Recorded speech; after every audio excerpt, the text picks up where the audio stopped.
Buen día, el tema de hoy es lisosomas y peroxisomas. Los lisosomas, la palabra lisosoma viene de lisis, que significa destrucción, y soma, que significa cuerpo. Los lisosomas son organelos digestivos de la célula animal. Contienen enzimas hidrolíticas que se sintetizan en el retículo endoplásmico rugoso, son empaquetadas en aparato de Golgi y posteriormente dirigidas a lisosomas. La estructura y su organización son pequeñas vesículas de forma y tamaño variable, tienen un diámetro más o menos entre 0.25 y 0.8 micrómetros, son limitados por una membrana y contienen enzimas hidrolíticas como lipasas, nucleasas, proteasas, entre otras. Estas enzimas actúan en condiciones óptimas solamente si el pH es ácido, alrededor de un pH de 5. Por lo tanto, se les conoce como hidrolasas ácidas.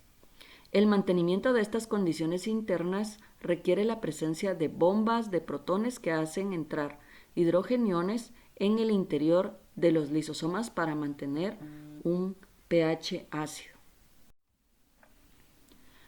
Aquí en la imagen tenemos un lisosoma y que tiene su propia membrana, como mencionamos anteriormente. En el interior del lisosoma tiene hasta una variedad de 50 tipos diferentes de enzimas hidrolíticas. Estas, como mencionamos, son hidrolasas ácidas. Solamente son activas si el pH interno del lisosoma está a 5, o sea, ácido, pero son inactivas a un pH neutro. Como ejemplo, si salen de el lisosoma hacia el citosol y el citosol tiene un pH neutro, ahí se inactivan. El pH interno del lisosoma, que es ácido, se mantiene ácido gracias a la acción de una bomba de protones que se encuentra en la membrana, como podemos ver en la imagen, que importa protones desde el citosol hacia el interior del lisosoma. Esto es dependiente de hidrólisis de una molécula de ATP, o sea, utiliza energía, es un transporte activo, la bomba de protones, y hace que el potencial de hidrogeniones en el interior del lisosoma sea ácido y que lo mantenga a 5 para mantener activas las enzimas hidrolasas ácidas. Las enzimas más importantes en el lisosoma son las lipasas, estas digieren lípidos. Glucosilasas digieren carbohidratos. Las proteasas digieren proteínas. Las nucleasas digieren ácidos nucleicos. Solo están presentes en células animales. En este cuadro podemos tener un ejemplo de la gran variedad de enzimas lisosomales que existen. Hay enzimas fosfatasas, ¿sí? Su substrato sería monoesteres de fosfato o diesteres de fosfato. Ejemplo es la fosfatasa ácida, las nucleasas, que es una ribonucleasa ácida, como ejemplo que su substrato, o sea, digiere ARN, la desoxirribonucleasa ácida, que su substrato es ADN, o sea, digiere ADN. Las proteasas está la catepsina, que degrada o digiere proteínas, la colagenasa, que digiere colágeno, enzimas que hidrolizan glucosaminoglucanos, como ejemplo está la sulfatasa de hiduronato, que su substrato es el sulfato de dermantán, y vemos una gran variedad de enzimas que pueden degradar gran variedad de glucosaminoglucanos. Polisacaridasas y oligosacaridasas, como ejemplo glucosidasa alfa, que puede degradar glucógeno, y también vemos otras variedades y sus substratos. Las enzimas que hidrolizan esfingolípidos, como la ceramidasa, que degrada ceramida, y vemos también hay una gran variedad con su substrato, y las enzimas que hidrolizan lípidos, como la lipasa ácida y la fosfolipasa. La lipasa ácida degrada triacilglicéridos y la fosfolipasa fosfolípidos. Las funciones, ejemplo, es la hidrólisis entonces o digestión de macromoléculas. Estas macromoléculas pueden proceder ¿de dónde? Uno, pueden proceder del exterior de la célula por endocitosis. Aquí hay un ejemplo en la imagen cómo se está formando arriba, ¿verdad? Con la membrana, una vesícula por endocitosis está ingresando y parte de la membrana forma la cobertura de una vesícula y algo transporta en su interior la vesícula. Entonces ahí es un ejemplo de cómo puede venir del exterior por endocitosis, como ejemplo sustancias nutritivas que deben digerirse o algunas bacterias que deben destruirse. A este proceso que es de endocitosis del exterior se le llama heterofagia porque va a ser algo externo de la célula lo que va a digerir el lisosoma que ingresa en una vesícula del exterior. Ahora, ¿de dónde más pueden venir? Del interior de la célula. Del interior de la célula los ejemplos son varios. Puede ser una mitocondria, que es un organelo propio de la célula, que ya esté envejecida y que necesitamos destruirla. Y entonces ahí este proceso se puede conocer como autofagia. Está en la imagen al lado derecho cómo se puede formar un autofagosoma que está digeriendo una mitocondria propia. También puede formarse un autolisosoma y una célula por medio de fagocitosis puede digerir algún substrato que se quiera degradar o algún lisosoma también envejecido que se quiera degradar, entonces se forma un fagolisosoma. Entonces podemos ver aquí el mecanismo en que se va a formar un lisosoma. Las distintas como vías o rutas que puede tomar. Recordemos que dijimos que las proteínas que forman parte del interior del lisosoma, las hidrolasas ácidas, se sintetizan en retículo endoplásmico liso. Retículo endoplásmico rugoso. Ahí se sintetizan estas proteínas y conforme van avanzando en el transporte de vesículas a través del retículo endoplásmico rugoso, se transportan por vesículas a aparato de Golgi. Estas proteínas tienen una cobertura de clatrina, serían transportadas en vesículas con cobertura de clatrina y que también son marcadas en Golgi con manosa 6-fosfato. ¿Sí? Estas proteínas tienen este marcaje. Ya sabemos que estas proteínas tienen que venir y ser expulsadas o secretadas por aparato de Golgi con cobertura de clatrina. Ellas van a fusionarse, como vemos, se pueden fusionar con un autolisosoma o se pueden fusionar con un endosoma, ¿sí? Que es el que viene de una vesícula que ingresó por membrana plasmática y se fusionan formando un endosoma temprano. Si se dan cuenta, se fusionan las vesículas con con el endosoma que viene de la membrana y empieza a disminuir el pH, ¿sí? El endosoma temprano tiene un pH neutro y cuando empieza a disminuir el pH a 6 ya se empieza a formar lo que es un endosoma tardío. Para posteriormente disminuir el pH hasta 5 ya se forma el lisosoma activo, o sea, se activan las hidrolasas ácidas hasta tener el pH de 5. También, como vimos, estas vesículas que vienen de Golgi con cobertura de clatrina y con proteínas con marcaje 6-fosfato también se pueden fusionar con un autofagosoma y llevan el mismo proceso para formar lo que es un lisosoma. Posteriormente que el lisosoma ya digiere lo que está dentro del lisosoma, lo que ha digerido, pueden quedar solo dentro del lisosoma restos o cuerpos residuales que pueden ser desechados por la célula. El mecanismo de acción a partir de sustancias procedentes del exterior o bien del interior de la célula, como mencionamos, se van a generar vesículas que ya dijimos que contienen sustancias que van a ser hidrolizadas. Paralelamente, a partir de Golgi se forman vesículas que contienen las enzimas hidrolíticas que mencionamos, que vienen con cobertura de clatrina y con el marcaje manosa 6-fosfato. Los dos tipos de vesículas se tienen que encontrar y se tienen que fusionar para constituir lo que es el lisosoma. Y aquí la diferencia. Entonces, un endosoma es una vesícula, son vesículas mediadas por receptores de clatrina que contienen materiales provenientes fuera de la membrana que permiten la vía endocítica. Se dividen en dos clases, ya sea endosoma temprano, que son cercanos a la región periférica de la célula, o sea, muy cercanos a la membrana, y endosomas tardíos, que son los que están más cercanos al núcleo.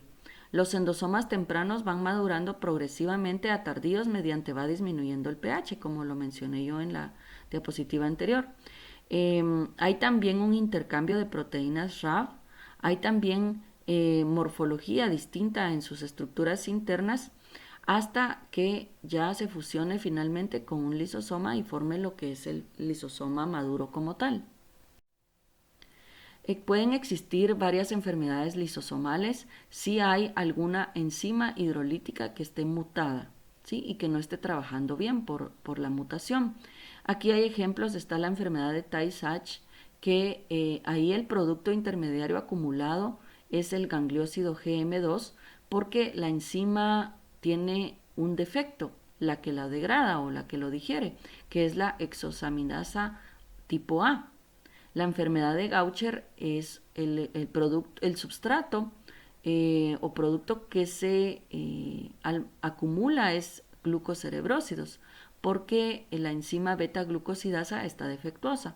La enfermedad de Niemann-Pick es lo que se acumula es esfingomielina, porque la enzima defectuosa es la esfingomielinasa.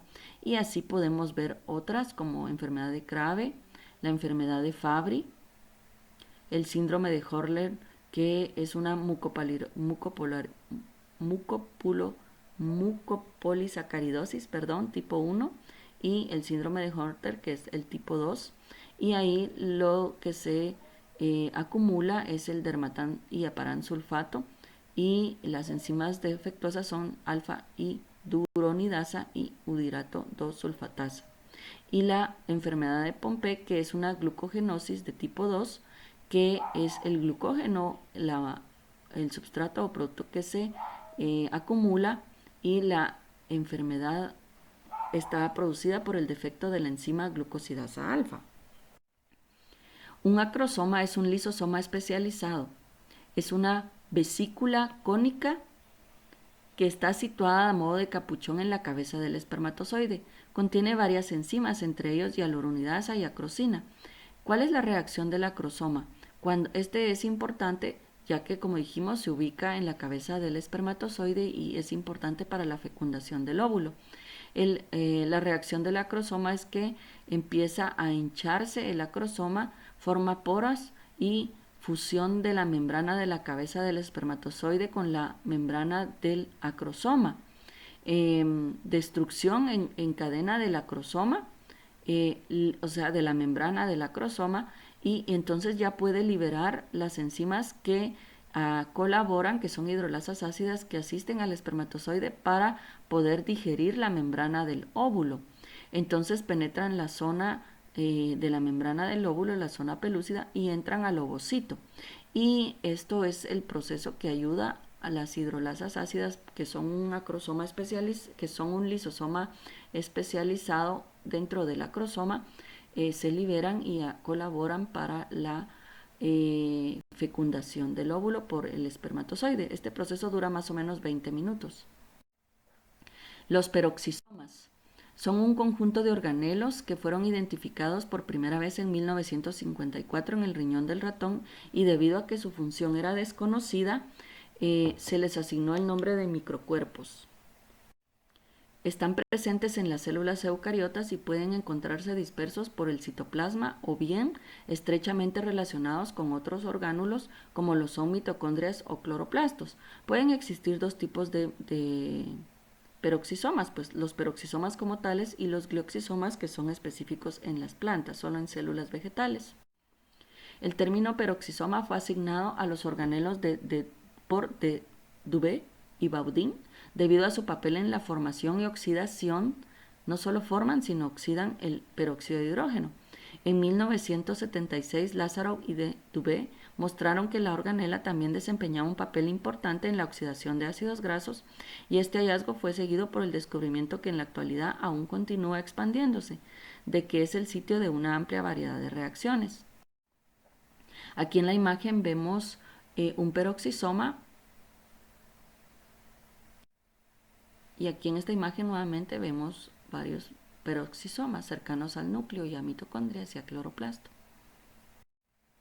Como en el caso de las mitocondrias y de los cloroplastos, los peroxisomas son orgánulos autorreplicantes. No se consideran parte del sistema endomembranas, dado que no presentan ni ADN ni ribosomas.